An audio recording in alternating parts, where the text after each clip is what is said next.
Hi, this is a video I truly wish I didn't have to make.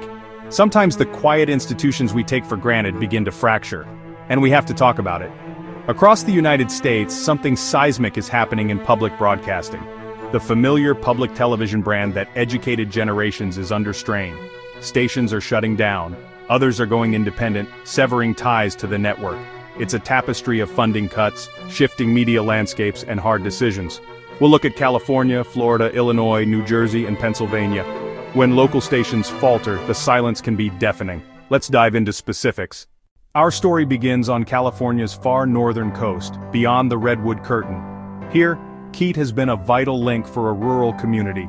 On September 15, 2025, KEET announced it would discontinue programming on its sub-channels beginning in October. Create, World, Kids, and Specialty feeds, gone from the air, so the main channel can stay alive. It's a survival move, consolidating scarce resources into one signal.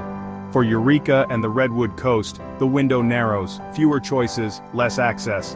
A single light stays on, by turning the others off. From misty NorCal to Florida's sunlit panhandle, Pensacola's WSRE. For over half a century, WSRE has been a cornerstone of education and culture. On September 16, 2025, following state and federal cuts, trustees voted to end WSRE's PBS affiliation by mid-2026.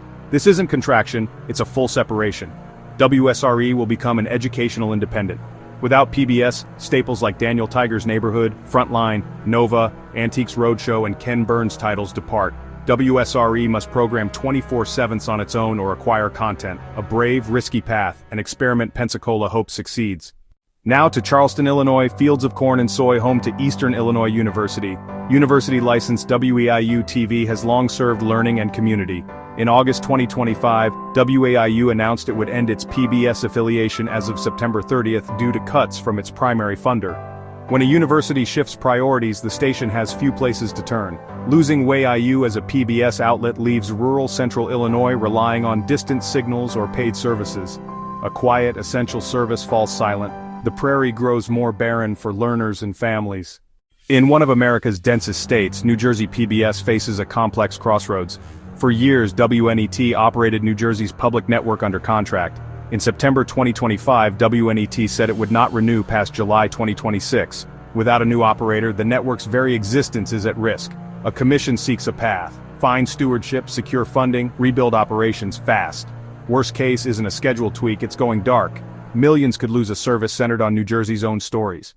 Finally, Clearfield, WPSU-TV, tied to Penn State, a PBS member nearly 60 years.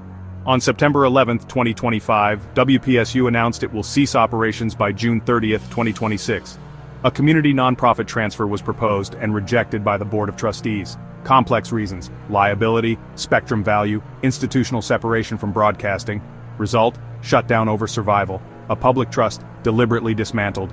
A 6-decade signal, soon gone, countless viewers left without their public channel.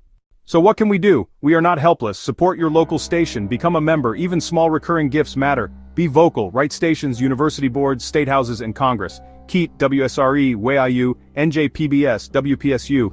Their stories warn how fragile the ecosystem is. Please subscribe here for updates and get involved with your local station. Let's keep a place in our neighborhood for everyone. Thanks for watching.